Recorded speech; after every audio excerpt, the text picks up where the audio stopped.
The fluorescent lights hummed their endless mechanical prayer, casting everything in a sickly white glow that made skin look like porcelain.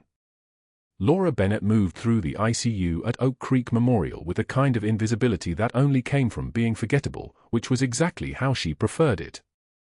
18 months of restocking for bags, changing linens, and keeping her voice soft enough that doctors had to ask her to repeat herself had transformed her into furniture.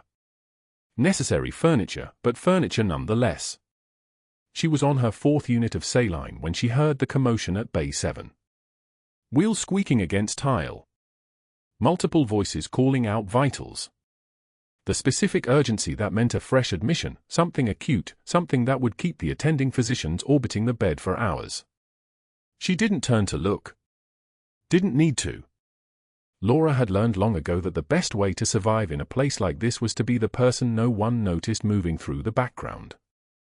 Her hands moved with practiced efficiency, left hand holding the 4-bag, right hand rotating through the metal rack, stacking the empties with a kind of precise motion that came from muscle memory so deep it lived in her bones.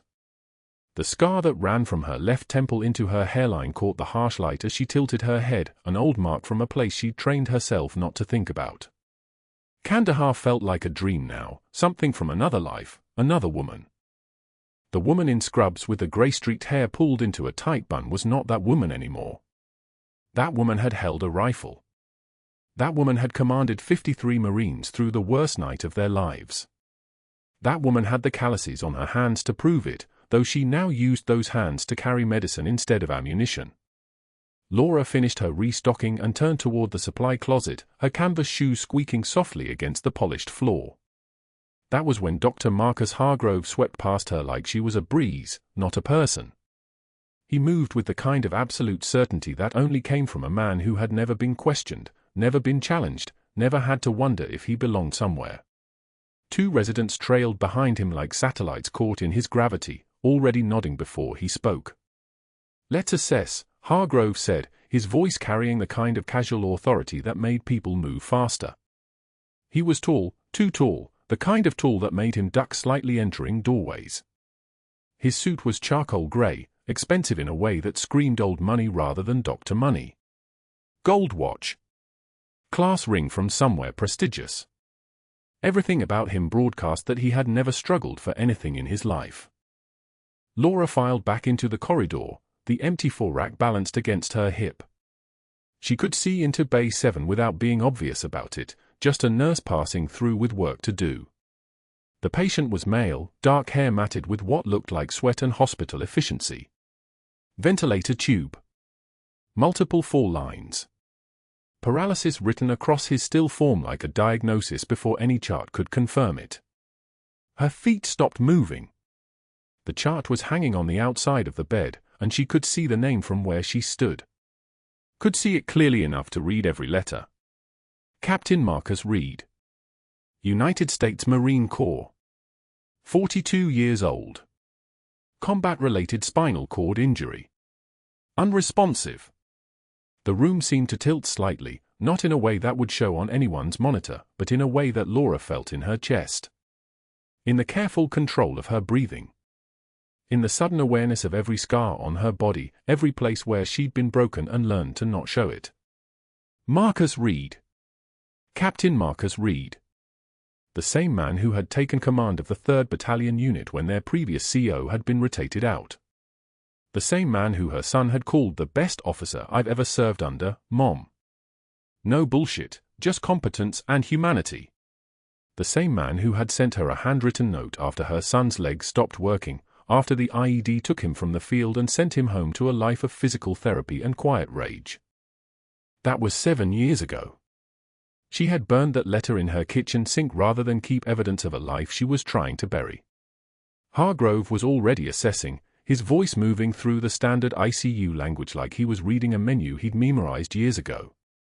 Spinal cord injury at T4 with complete motor and sensory loss below the injury level.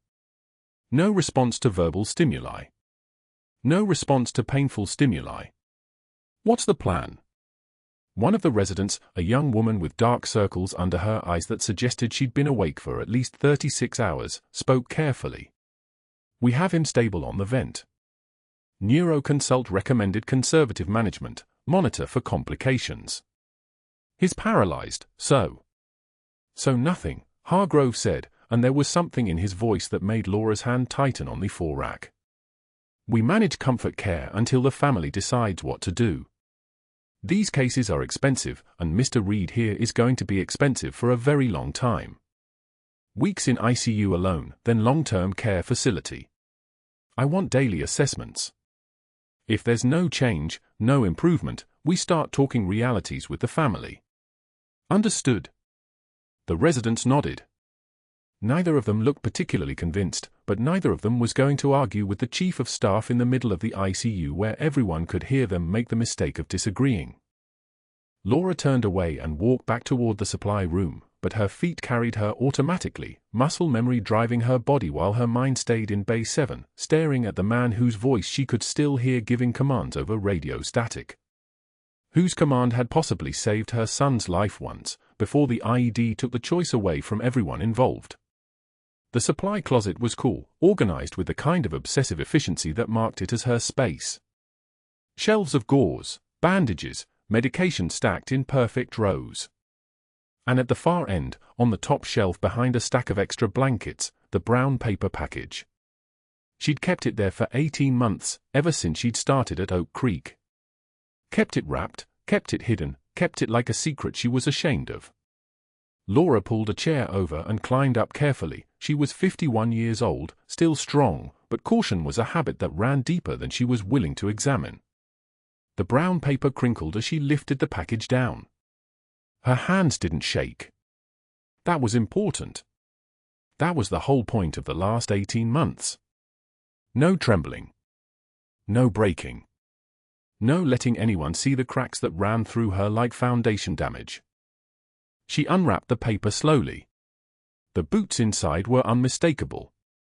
Combat boots that had walked through Kandahar dust, that had kicked indoors, that had stood watch for 11 hours straight while everything else fell apart around them. They were scarred, creased, broken in by years of being worn in places where people died for mistakes measured in seconds. The dust from that place was still embedded in the tread, ground into the leather so deep it would never wash out completely. These were the boots of Senior Chief Petty Officer Laura Bennett. Not Laura Bennett the nurse.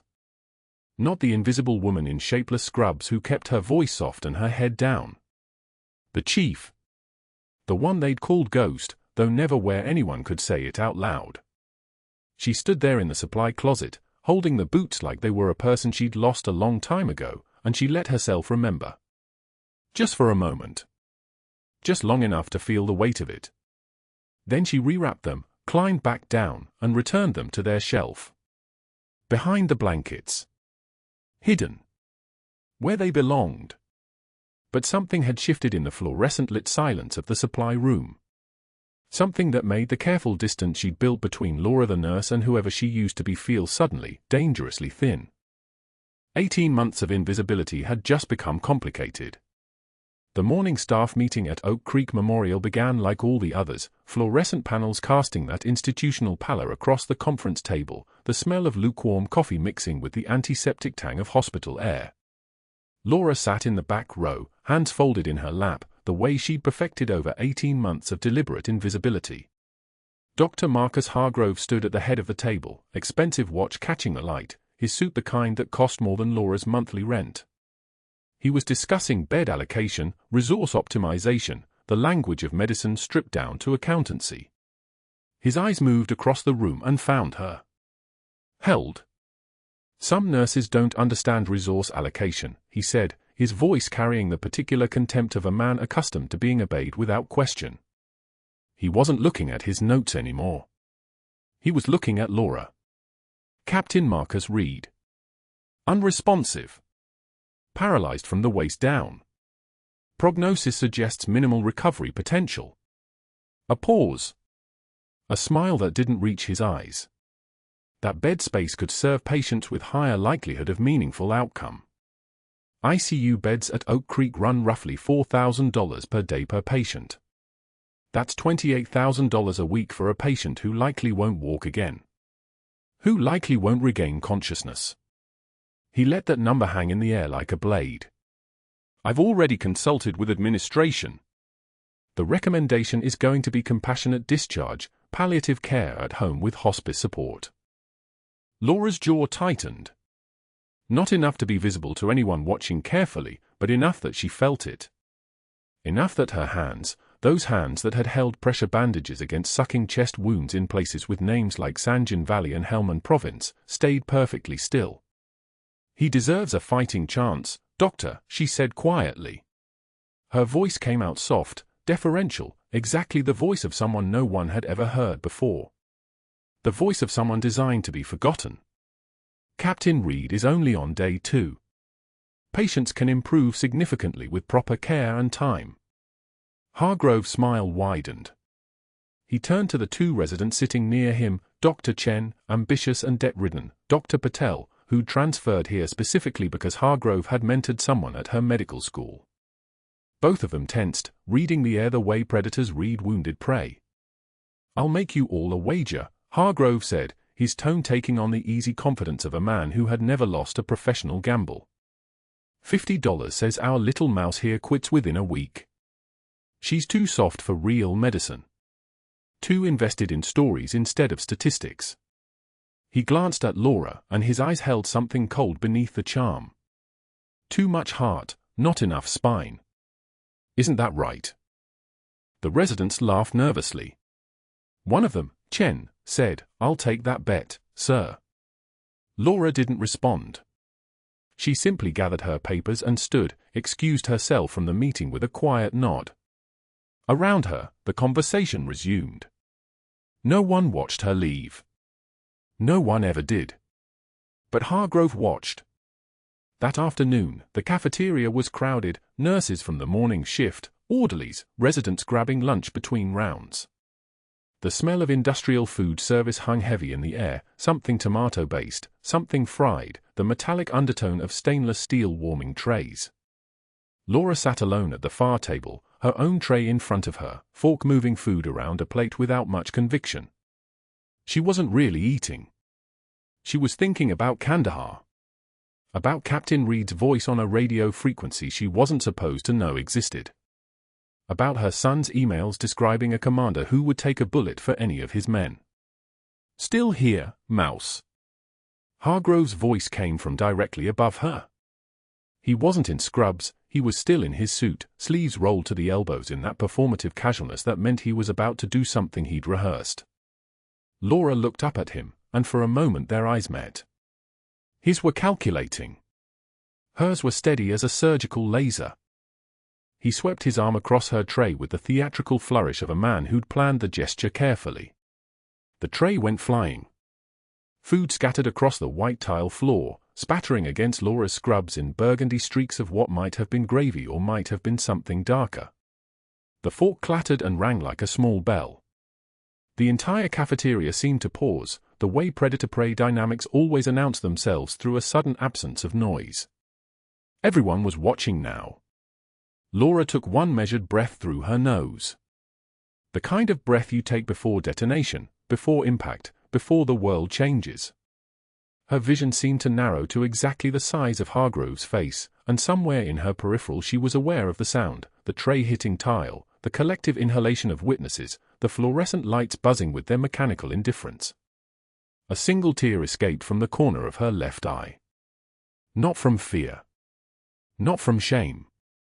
From the effort of maintaining her own composure while standing across from a man who'd just tried to break her in front of an audience.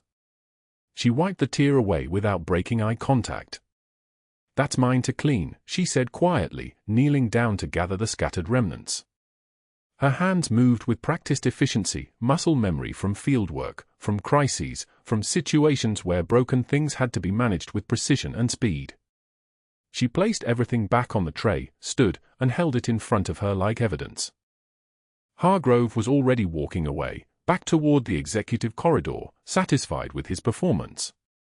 But he wasn't finished. Not even close. That evening, near the end of shift change, Laura was at the nursing station reviewing Captain Reed's chart when Hargrove appeared. He wasn't alone, he had an audience. Dr. Chen and 2 nurses from the night shift, close enough to witness but far enough to maintain plausible deniability. He moved toward Laura with the confidence of a man operating within his own domain, surrounded by his own allies. "Pick these up," he said, and threw Captain Reed's chart at her feet. The papers exploded across the tile floor: vital signs, medication logs, diagnostic imaging reports, the entire medical history of a man who had once commanded respect enough to bring 214 Marines home from combat operations. Some of the pages were wet from a spilled coffee cup. Some had footprints already across them. Laura knelt slowly. She gathered the papers with steady hands, organizing them back into sequence with the kind of methodical care that suggested she'd done this before. Maybe metaphorically. Maybe literally, in places that were still classified. She stood and reassembled the chart, tapping the papers against her palm to align them perfectly. "Pick that up, sweetheart," Hargrove said, his voice carrying that particular tone of false concern. "It's about all you're qualified for. Shuffling papers. Fetching and carrying. Maybe you should consider a different career path before you embarrass yourself further. Before you waste anyone else's time." The nursing station had gone so quiet you could hear the ventilator in the ICU bay humming its mechanical rhythm from 2 hallways over. Everyone was looking at their screens, their monitors, their clipboards, everywhere except at what was happening in front of them. Laura looked up from the chart in her hands. She looked directly at Dr. Hargrove. And when she spoke, her voice had changed. It was no longer soft. It was no longer deferential. It was the voice of someone who had been tested repeatedly and found the testing wanting. "Captain Reed deserves better than a doctor who values his budget more than a soldier's life." The words fell into the silence like a stone into still water, sending concentric ripples outward through the entire space. Hargrove's face darkened. A muscle worked in his jaw. He opened his mouth and closed it again, recognizing that something had shifted, that he'd miscalculated something fundamental about the quiet woman in front of him. "We'll discuss your insubordination with HR," he said finally, but the threat had lost its weight. He turned and walked away, toward his office, and the other staff members slowly returned to their work, exchanging glances that suggested they'd just witnessed something they didn't yet have words for. Laura returned Captain Reed's chart to its slot in the filing system and continued with her rounds. But something had changed inside her too. The careful distance she'd maintained for 18 months, the wall between Laura the nurse and whoever she'd been before Kandahar, had developed a crack. A visible, unmendable crack. And Dr. Hargrove, as he sat in his office with the door closed, began to plan his counterattack with the precision of someone who'd spent his entire career neutralizing threats to his position. The night shift supervisor hadn't left Laura's side since Hargrove's dismissal order came down. Sandra Kim, who'd been running ICU triage for 11 years, stopped by the pediatrics station just after midnight with 2 cups of coffee and a look that said everything about what she couldn't say out loud. "He's ordering comfort care only," Sandra whispered, handing Laura a cup. "Reed's being prepped for transfer to the long-term facility on Morrison Street." Hargrove told Matthews to start the paperwork. Laura's hands wrapped around the warm ceramic. The coffee smelled like it always did, burnt, mechanical, the taste of hospitals at 2 a.m. She didn't ask how Sandra knew. She didn't ask why Sandra was telling her. Some conversations didn't need questions. "When?" Laura said. 6 a.m. Discharge transport is scheduled. Sandra's voice carried the weight of someone who understood exactly what she was witnessing. "Laura, I can't stop him. I tried. The board backs his cost-cutting initiatives and his framing Reed as a resource drain. He's using administration language, which makes it all legal, and that makes it worse," Laura finished. She looked at her hands. They were steady. Absurdly, impossibly steady. It means he's not just cruel. He's strategic. Sandra left at 12:22 a.m., and Laura sat alone in the 4th-floor pediatrics break room with a cup of cooling coffee and the certainty that somewhere in the ICU 3 floors down, a man who'd commanded her son's unit was being slowly erased from the hospital's care priorities. She'd been trained to accept orders. She'd spent 14 years taking missions she couldn't question and accepting outcomes she couldn't change.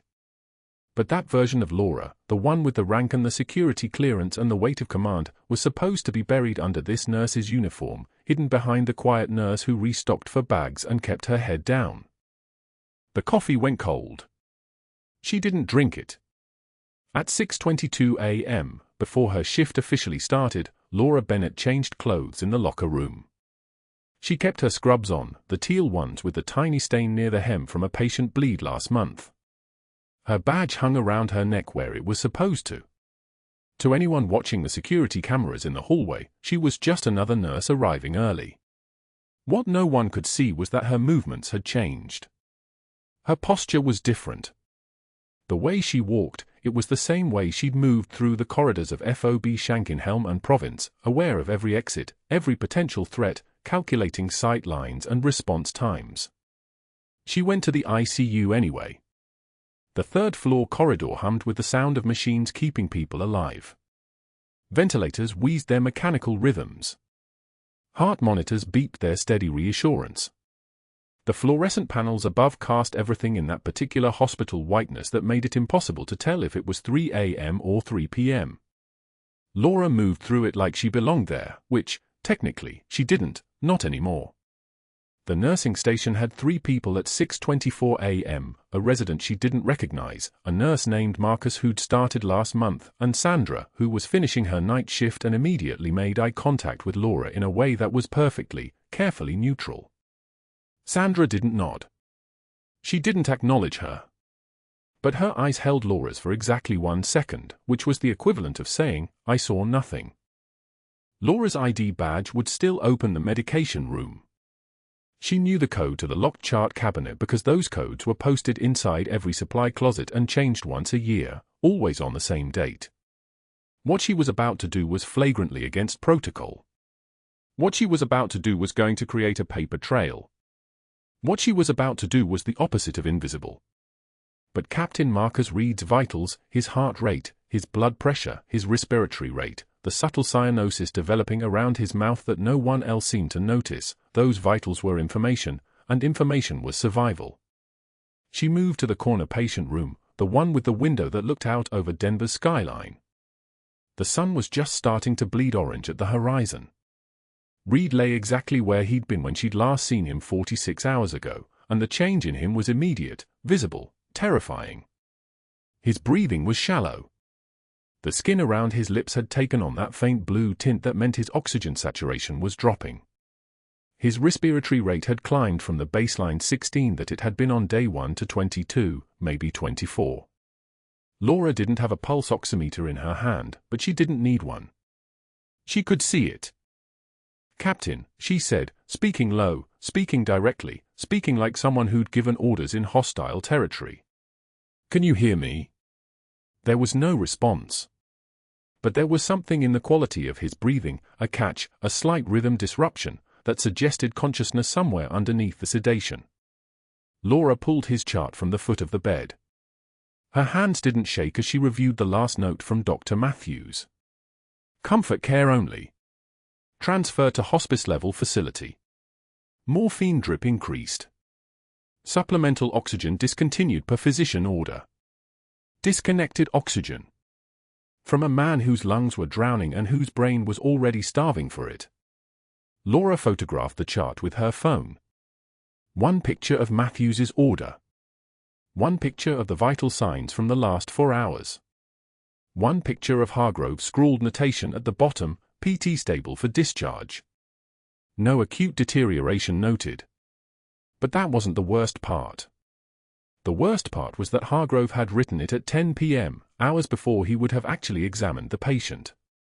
The worst part was that the order came with a notation flag that meant if anyone, any nurse, any resident, any attending, tried to escalate Reed's care without explicit authorization from the Chief of Staff, there would be consequences. Protocol violations. Insubordination. Grounds for termination. Laura placed the chart back exactly as it had been. She looked at Captain Reed for 5 seconds. Then she turned and walked out of the room. She made it as far as the medication room before Sandra caught up with her. "Don't," Sandra said quietly. She was standing in the doorway, her shift over, her coat already on, and her eyes carrying the weight of someone who'd spent 11 years watching the system eat people alive. Whatever you're thinking, don't. He'll destroy your career. He has the board, he has administration, he has a patient in respiratory distress who's about to be transferred to a facility that can't manage acute decompensation, Laura interrupted. Her voice had changed.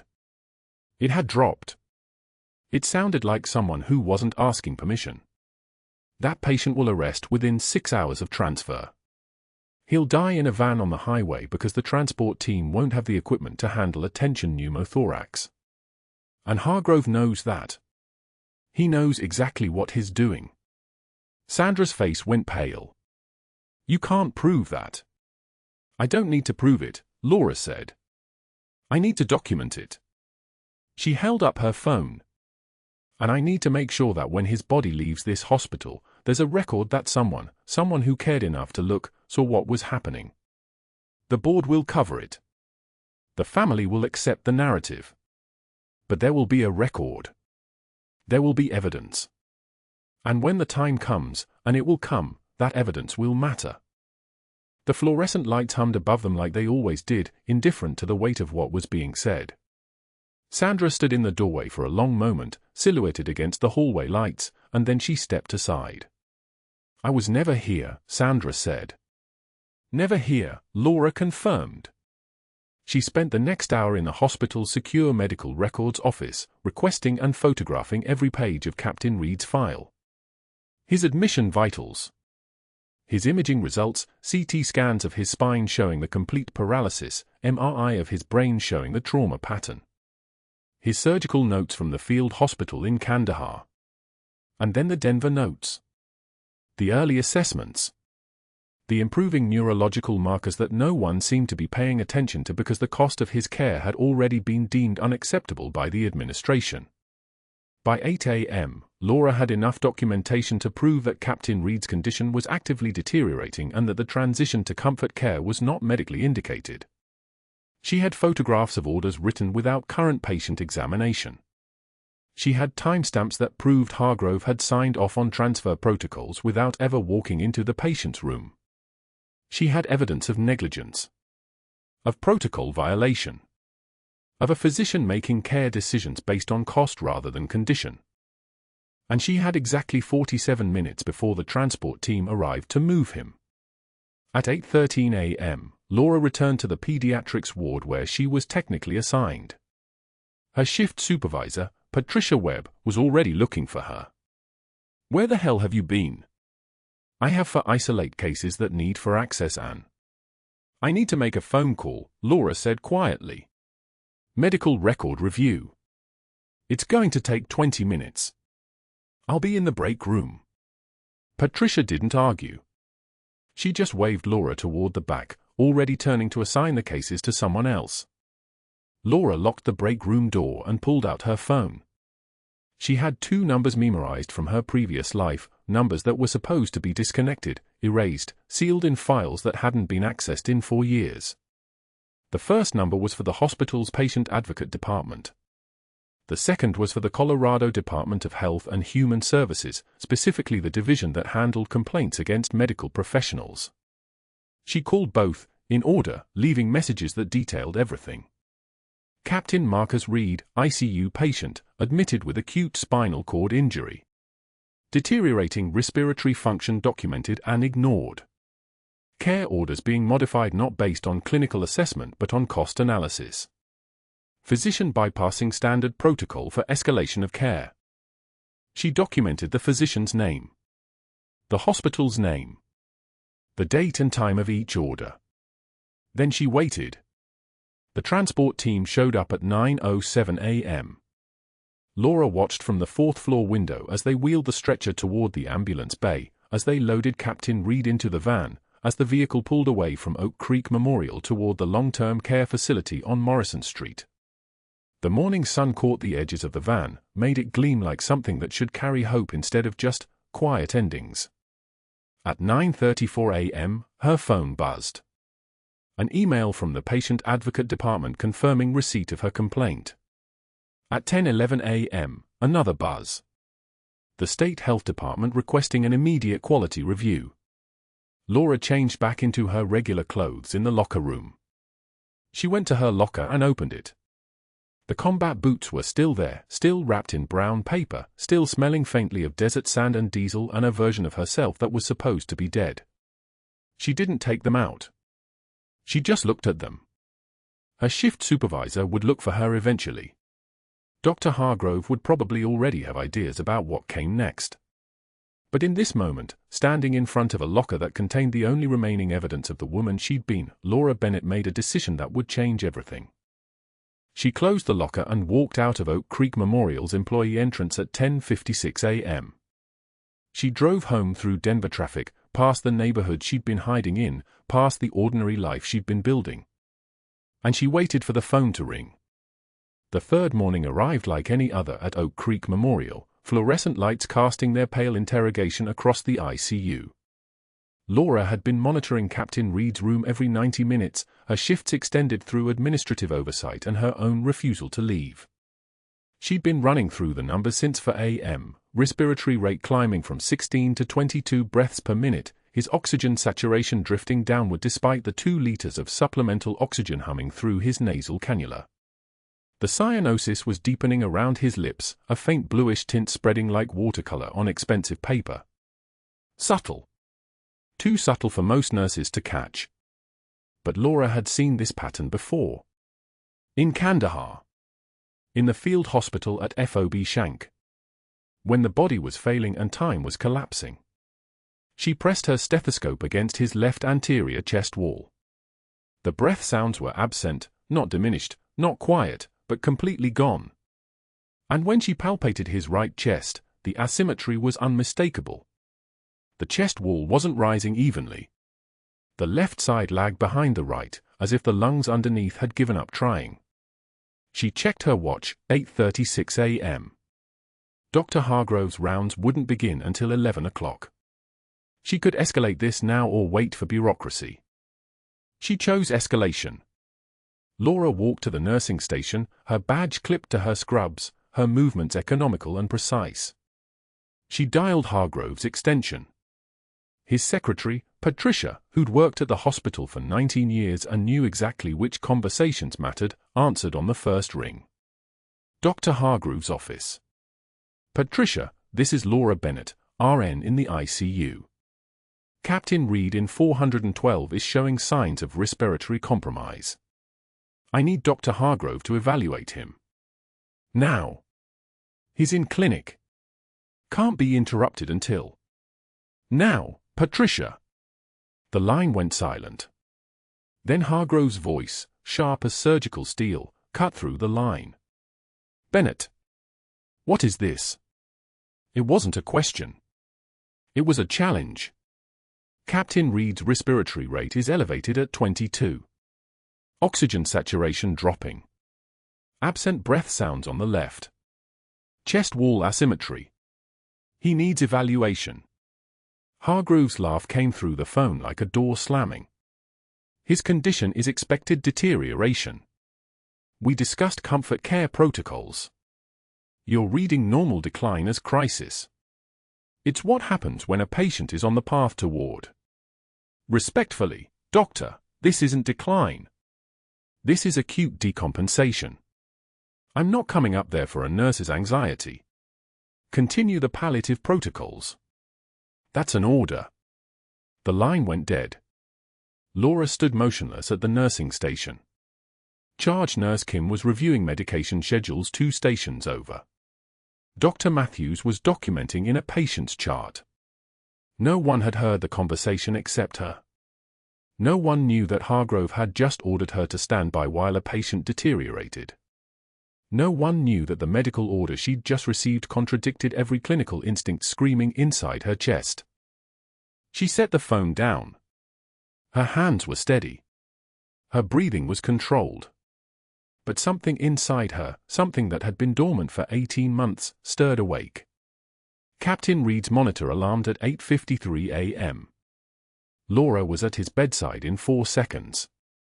His oxygen saturation was 79 and falling.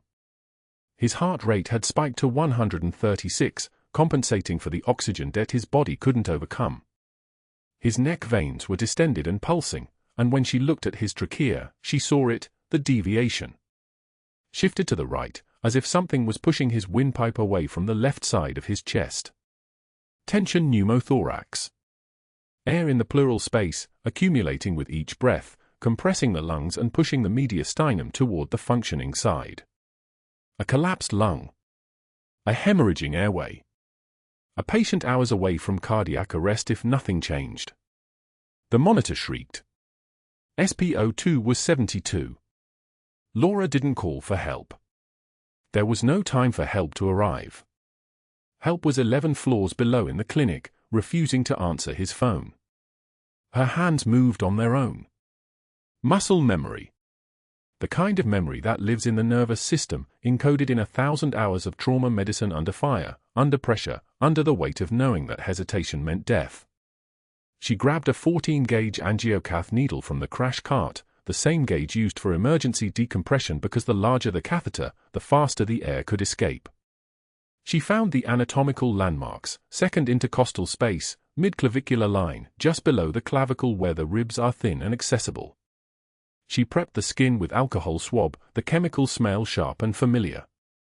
She felt for the exact position where the needle needed to go, above the third rib, avoiding the neurovascular bundle running beneath each rib. She inserted the needle. The resistance ended. The needle penetrated the pleura. And then the sound, a hiss. Sharp. Immediate. The sound of pressurized air escaping from the chest cavity like a tire rupturing, like pressure being released from a system stretched beyond tolerance. The hiss lasted exactly 2 seconds. And then silence. Laura withdrew the needle, leaving the plastic catheter in place, and immediately began bagging Captain Reed with manual ventilation. 1 squeeze. 2. 3. The bag expanded and contracted in her hands, steady rhythm, controlled flow. She watched the monitor. SpO2 was climbing.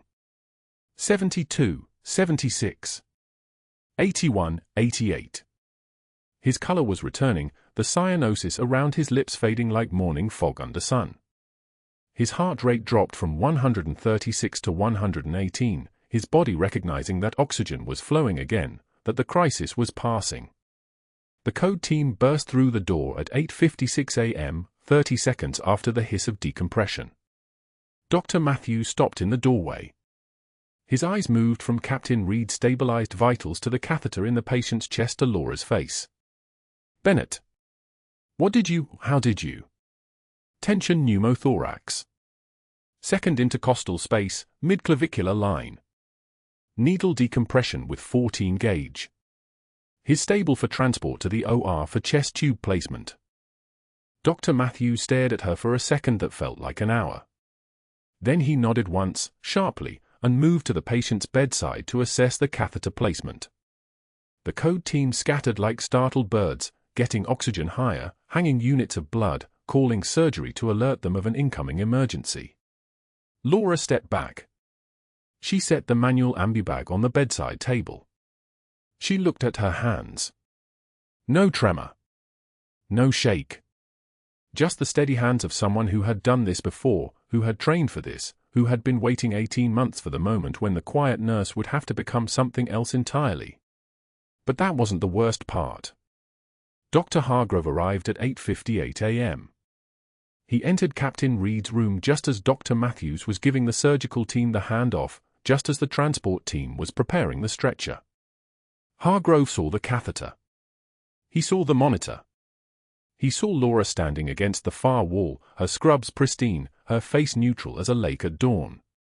His face went from pale to crimson in the space of a heartbeat. Who authorized this procedure? No one answered. Dr. Matthews was focused on the patient transfer. I asked who authorized this unauthorized invasive. Captain Reed was in crisis, Laura said quietly. Tension pneumothorax with acute decompensation. Needle decompression is standard emergency protocol. You don't perform invasive procedures. You're not a physician. You're not even a registered respiratory technician. Laura turned to look at him then. One measured turn of her head. Captain Reed would be dead if I'd waited for your approval. Hargrove's jaw clenched. His hands formed fists at his sides. But he couldn't speak. Couldn't argue. Couldn't order palliative care when the entire code team and 2 attending physicians had just watched a patient be saved by a procedure he'd explicitly forbidden. The institutional power he'd wielded only moments ago had just crumbled in the presence of clinical reality. He left the room at 8:59 a.m. The transfer took 12 minutes. Laura watched Captain Reed get loaded onto the stretcher, watched the surgical team wheel him toward the elevators, watched Dr. Matthews pause at the doorway and give her a single nod that meant everything and nothing at all. Then the ICU settled back into its rhythm of monitors and breathing tubes and the muted conversations of people trying to keep other people alive. She clocked out at 3 p.m., her shift extended by 6 hours because of the medical emergency.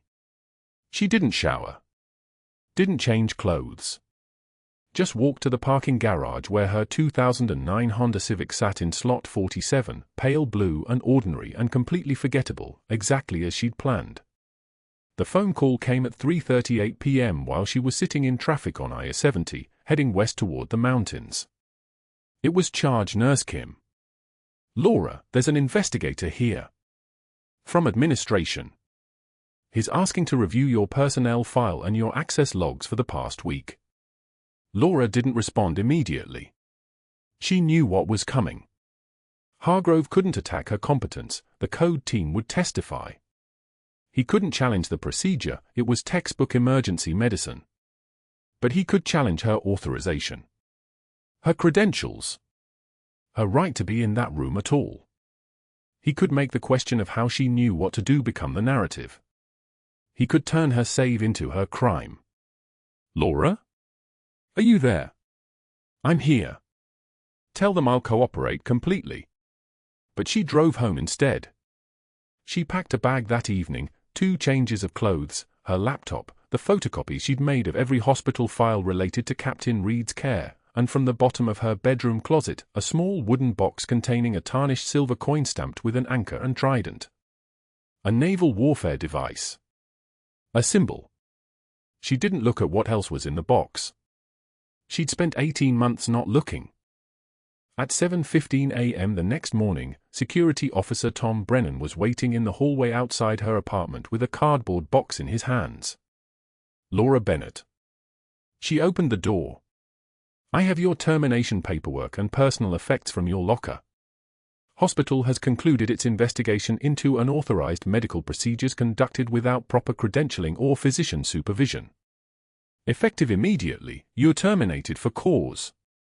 You'll receive information about COBRA coverage and your final paycheck by mail. He handed her the cardboard box. It was lighter than it should have been. Just her scrubs, her stethoscope, her name badge. And at the bottom, wrapped in brown paper, the worn combat boots she'd hidden for 18 months. The boots that had walked through Kandahar. The boots that had been the only physical connection to a life she'd been trying to kill. She held the box without speaking. Brennan shifted his weight. I'm sorry about this. For what it's worth, Captain Reed's doing fine. Chest tube is in. Surgeon said you probably saved his life. Laura looked at the security officer then, really looked at him. Tom Brennan had worked hospital security for 6 years. He was married.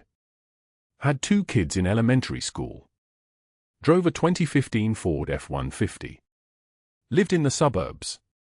Was trying to keep his job in an institution where he watched powerful people destroy ordinary ones without consequence. I know, she said. The rain started at 9 a.m. It wasn't a gentle rain. It was the kind of rain that hammered the city like judgment, that turned the streets into rivers and the sky into something solid and grey. Laura drove south toward Riverside Cemetery with the box on the passenger seat, the brown paper bundle of combat boots catching raindrops that ran down the window like tears she wouldn't let herself cry. The cemetery was empty except for the groundskeeper, who watched her pull into the lot and then looked away out of respect or apathy or the understanding that some grief doesn't want witnesses. She found the grave at the far edge of the east lawn. The headstone was granite, black with gold lettering. Lieutenant Commander James Bennett. Husband. Father. 1979 to 2016. Killed in a training accident 2 years before her own deployment. Before Kandahar. Before she became the ghost. Laura knelt in the rain. The mud soaked through her jeans. She pressed her forehead against the cold stone, feeling the rain run down her neck and spine, feeling the weight of the box in her hands, feeling the 18 months of invisibility and fear and the lie she'd been living. I walked away from everything to escape the nightmares, she whispered. And I couldn't even save Marcus. I couldn't save our son's commander. I failed you. I failed them all. She stayed there until the rain stopped. Until the grief exhausted itself. Until she could stand again without her knees buckling. Then she drove home through the city she'd been hiding in, past the neighborhoods of ordinary people living ordinary lives, and she sat in her apartment in the dark and waited for something to happen. The phone rang at 6 a.m. the next morning. Dr. Hargrove's hand shook as he pulled the phone from his pocket. Not from fear. From rage. He'd been undermined. Humiliated. By a nurse. A nobody in scrubs who'd performed a procedure without authorization, who'd stepped into territory that belonged to him, who dared to question his medical judgment in front of residents and staff. His office door locked behind him with a soft click, and he began dialing before he'd even sat down. The first call went to board member Richard Chen at 7:14 a.m. Hargrove's voice was measured, professional, the voice of a man with nothing to hide. Richard, I need to flag a serious patient safety incident. Yesterday, a floor nurse performed an invasive procedure, needle decompression, without physician authorization. Tension pneumothorax case. She acted unilaterally, didn't wait for code team protocols. I'm concerned about liability exposure. The hospital could face a negligence claim if this pattern continues. Chen listened. Hargrove had contributed $80,000 to the hospital's cardiac wing renovation. Chen owed him. I'll make some calls, Chen said, and the line went dead. The second call reached Margaret Torres, the board's compliance chair, at 7:31 a.m. Same script, different emphasis. Margaret, we have a credentialing problem. This nurse, Laura Bennett, has gaps in her employment history. Multiple 6-month stretches with no documented work. No references from those periods. I'm wondering if there's something in her background we missed during onboarding. Something the state board should know about. Torres worked in hospital administration. Red flags about employee reliability made her nervous. I'll request her full file, she promised. The third call was to board member James Whitmore, who'd gone to medical school with Hargrove 23 years ago. James, I'm not trying to be dramatic, but this situation today, the unauthorized procedure, it concerns me. Not just medically. Institutionally. If a nurse can unilaterally override physician orders and face no consequences, what does that say about our command structure? What happens next time? I'm thinking we need to make an example. Send a message about protocol. Whitmore agreed. Protocol mattered.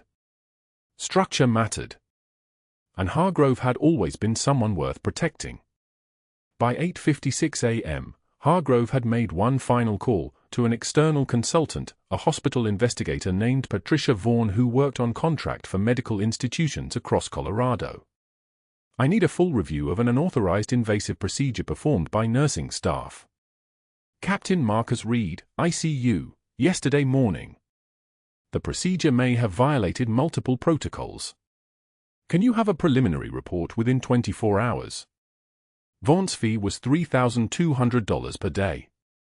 Hargrove had signed the authorization without hesitation. Laura didn't know any of this yet.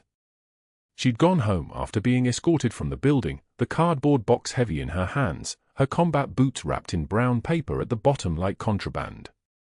She'd sat in her apartment, a sparse one-bedroom in Capitol Hill, decorated with nothing personal, nothing that suggested a life, and she'd held the boots without unwrapping them.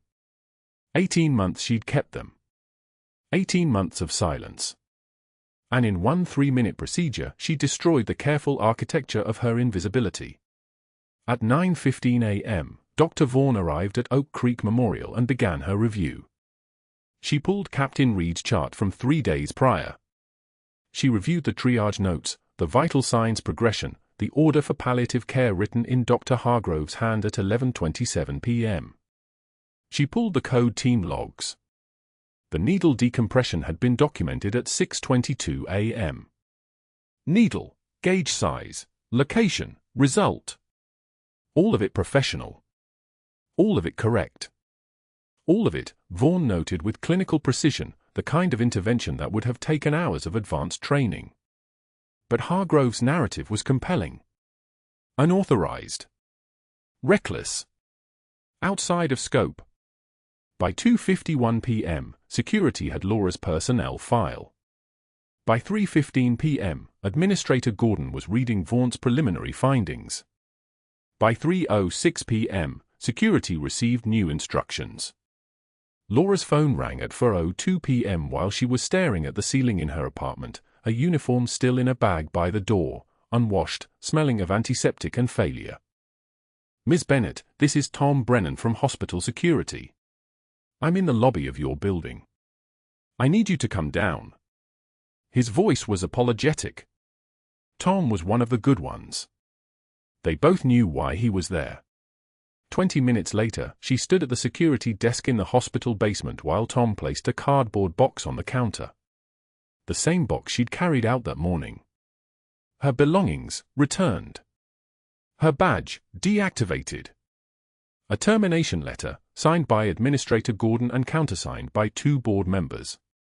The letter cited performance of unauthorized medical procedures in violation of hospital protocols, state nursing board regulations, and patient safety standards.